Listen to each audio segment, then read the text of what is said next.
بخاری شریف کا وہ تو مشہور واقعہ آپ کو پتہ ہے، ایک طوائفہ، ایک یعنی بدکارہ سفر کر رہی ہے، اور سفر بدکاری ہی کے لیے کر رہی ہے،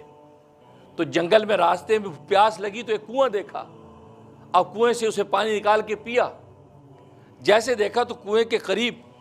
جو گیلی مٹی ہے، اس گیلی مٹی پر ایک جو کتے کا بچہ وہ اس مٹی کو چوسنے کی کوشش کر رہا ہے، پیاس سے تڑپ رہا ہے۔ انہوں نے دیکھا اوہو، اب اس کو پانی پلانا اس پہ کوئی فرض نہیں ہے کیونکہ جانور ہے، اس کی کون سی ذمہ داری ہے، لیکن اس کے لیے مستحب ہے، ایک اچھا عمل ہے، ایک اخلاقی تقاضا ہے کہ میں اس کو پانی پلا دوں۔ انہوں نے کیا کیا، اپنے دوپٹے کے ساتھ اپنا جو موزہ باندھا اور پانی میں ڈالا اور باہر نکالا، موزہ پانی سے بھر گیا، وہ پانی اس کے اوپر انہوں نے ڈالا، اسے پانی پیا یہاں تک اس کو کلیجہ سیراب ہو گیا اور خوشی سے اس کے پاؤں چاٹنے لگا۔